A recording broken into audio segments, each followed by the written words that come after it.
बिस्मिल्लाहिर्रहमानिर्रहीम। लाखों करोड़ों दुरूदो सलाम मोहम्मद मुस्तफ़ा सल्लल्लाहु अलैहि वसल्लम और आले मोहम्मद पर। मैं हूँ उमर दराज गोंदल। मैं आपको बताना ये चाहता हूँ कि इस वक्त मौजूदा सूरत हाल में हुकूमत इलेक्शन की तरफ जाना चाहती है या नहीं जाना चाहती, या इमरान खान इस ऐलान के बाद अब उनकी क्या पोजीशन है। पाकिस्तान तहरीक इंसाफ ने इंकशाफ ये किया है कि इस वक्त मुस्लिम लीग नवाज की हुकूमत की कोशिश ये है कि अगर मिसाल के तौर के ऊपर इमरान खान असम्बलियाँ डिसॉल्व भी कर देते हैं और उनको जनरल इलेक्शन के ऊपर चले जाना पड़ता है, तो फिर वो एक नया तमाशा जो इस्टेब्लिशमेंट का बुनियादी तौर पे फार्मूला था, और वो फार्मूला ये था कि इस मुल्क के अंदर जो निगरान सेटअप है, जो अबूरी सेटअप है, उसका टेन्योर जो आम तौर पे 3 महीने होता है, उसको निकाल के 6 महीने कर दें। और 6 महीने निकालने के बाद होगा क्या कि इलेक्शन डिले हो जाएगा और हमें टाइम मिल जाएगा, और हम इस बर्डन को, इस बोझ को अपने सर से उतार फेंकेंगे और हम इसको पिछली हुकूमत के ऊपर डाल देंगे। मसलन कल जो मुआशी टीम का इजलास हुआ, वहां पे जो और फैसले होने थे वो तो सो होने ही होने थे, लेकिन वहां पे इसहाक डार साहब ने ये स्ट्रेटजी तय की कि हम अपनी हुकूमत को सेव करने के लिए ये कहेंगे कि ये जो मुआशी सूरत हाल है, इसका कसूर कहीं ना कहीं इमरान खान के साथ है। अब ये तो इनकी पोजीशन है, लेकिन मैं आपको सिर्फ एक खबर इस्लामाबाद से दे देता हूँ जिससे आपको अंदाजा होगा। चूंकि इस्लामाबाद के अंदर बलदियाती इंतखाबात हो रहे हैं, तो उन बलदियाती इंतखाबात में इस्लामाबाद की 17 यूनियन काउंसिल्स ऐसी हैं जहां पे मुस्लिम लीग नून को उम्मीदवार भी नहीं मिला।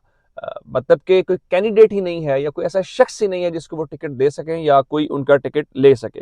टोटल 101 यूनियन काउंसिल्स में से 84 पर नून लीग मुकाबला कर रही है, और 2 ऐसी नशिस्तें हैं जहां पे पाकिस्तान तहरीक इंसाफ पहले ही बिला मुकाबला जीत चुकी है। अब जरा आप इस बात का अंदाजा ये कर लीजिए कि करने को ये अपने तौर पे पंजाब हुकूमत के अंदर गवर्नर पंजाब चोरी सरवर मैंने कह दिया, बिल्लिगुर रहमान साहब फरमा रहे हैं, जी मेरा ये इख्तियार है कि मैं जिस वक्त चाहूँ मैं ये कह सकता हूँ परवेज इलाही साहब को, जो पंजाब के वजीर आला हैं, वो एतमाद का वोट लें।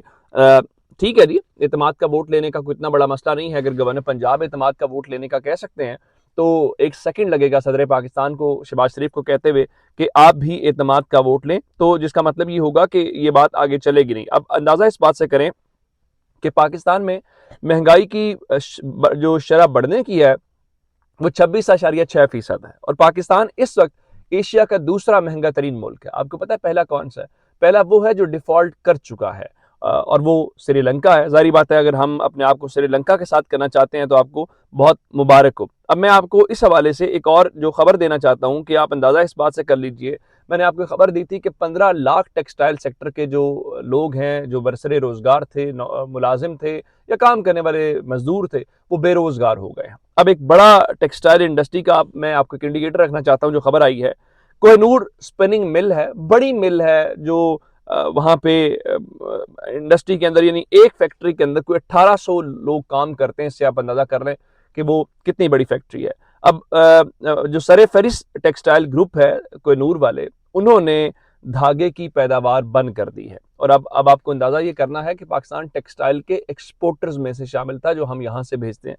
और कंपनी ने जो फिलहाल आर्जी तौर पर इसको मुअत्तल किया और एलामिये में कहा, जी स्टॉक एक्सचेंज के बैन अवी हालात, मुल्की मुआशी सूरत हाल, बुलंद लागत, फरोख्त में कमी की वजह से पैदावार जारी रखना मुमकिन नहीं है।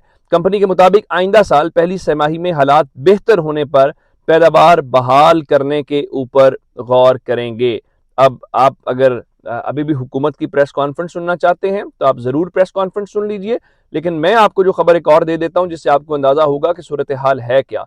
बैरून मुल्क जो पाकिस्तानी है, ओवरसीज पाकिस्तानी, वो तरसीलात ज़र जो भेजते हैं, उन तरसीलात ज़र के अंदर हर महीने कमी आ रही है, जिसका मतलब है पाकिस्तान डॉलर्स 2 तरह से आते हैं, रेमिटेंसेस के बाद में जो ओवरसीज पाकिस्तानी काम करते हैं, और उसके बाद हमारे जो एक्सपोर्ट्स, यानी हम जो चीज़ें दुनिया को बेचते हैं उसमें से हम चीज़ें खरीदते हैं। अब हैरान इस बात के ऊपर होंगे, हमारी एक्सपोर्ट्स गिर रही हैं।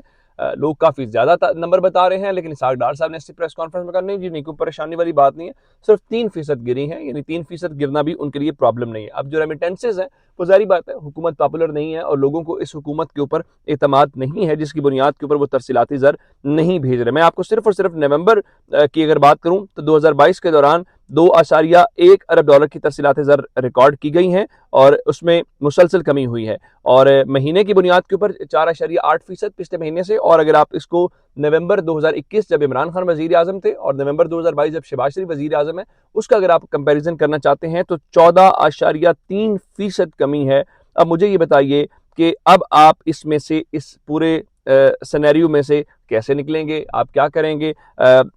हफीज़ पाशा साहब वो बड़े साबिक वज़ीर ख़ज़ाना भी हैं और इस हुकूमत के भी बड़े करीबी हैं। उन्होंने रात को ये बताया है कि अगर बाहर से पैसा ना आया तो हम दिवालिया होने की तरफ जा सकते हैं।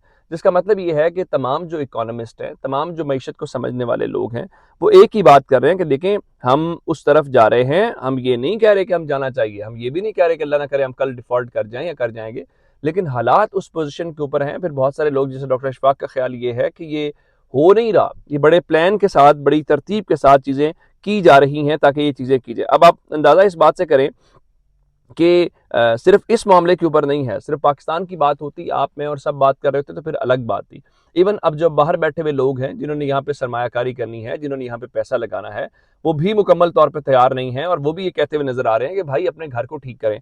जर्मनी के जो पाकिस्तान के अंदर सफ़ीर हैं, ग्रेनास, उन्होंने कहा है कि सरमायाकारी उसी सूरत होगी जब पाकिस्तान के हालात मुस्तहकम होंगे। दुनिया में हालात मुस्तहकम कैसे होते हैं? ऐसे बहुत सारे ममालिक हैं, एक साल में कई बार इंतखाब करवाया। किस लिए? इसलिए करवाया कि वो इलेक्शन के ज़रिए स्टेबिलिटी चाहते हैं। पाकिस्तान के अंदर वो कहते हैं जी जो मर्जी हो जाए, हमने इलेक्शन नहीं करवाना। उसकी वजह ये है कि जो बरसर इक़्तिदार पार्टी है, जो हुक्मरान है, उनको ये लगता है कि अगर इलेक्शन हो गया तो वो शिकस्त में चले जाएंगे। अब कल इनकी दो जमातें नाराज़ हुई, जिसमें एक आप जानते हैं कि JUI थी और दूसरी मैंगल ग्रुप थी, और रात को इन्होंने फिर वो पश्तूनख्वा मिली अवामी पार्टी, वो तो ऐसे ही शामिल हो गए।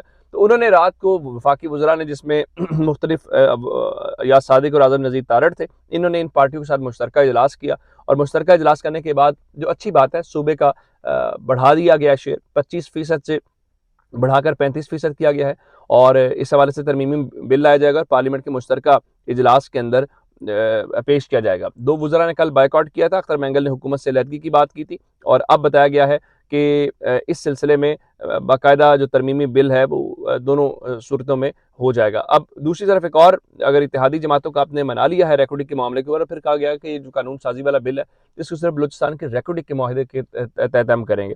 दूसरी जानब MKM के वफ़द ने एक तो शहबाज शरीफ से मुलाकात की है, दूसरा जिसके खिलाफ उन्होंने इलेक्शन लड़ना है और वो समझते हैं कि कराची के मसाइल का जिम्मेदार है और वो है जरदारी साहब। जरदारी साहब के साथ भी मुलाकात की है और उनसे वो कह रहे हैं कि देखिए जनाब, जो हमारा आपके साथ मुआहदा था, आपने उसके ऊपर अमल नहीं किया। मेरे ख्याल से वो गलत बयानी से काम कर रहे हैं। उनके साथ जो मुआहदा था वो यही मुआहदा था कि आपको गवर्नरी दी जाएगी, आपको एडमिनिस्ट्रेटर का दिया जाएगा, आपको वजारतें, आपको प्रोटोकॉल दिया जाएगा, वो ठीक है। बाकी अगर आप जहाँ तक कराची की बात करना चाहते हैं कि अमल दरामद नहीं हुआ, तो वो आप बुनियादी तौर पर इलेक्शन की तैयारी करना चाहते हैं। और मैं हमेशा MKM के बारे में कहता हूँ कि MKM की चाबी MKM के पास नहीं है, जिनके पास चाबी है उन्होंने इस्तेमाल करके कहीं उसको फेंक दिया। अपना बहुत सारा ख्याल रखिएगा। खुदा हाफिज़।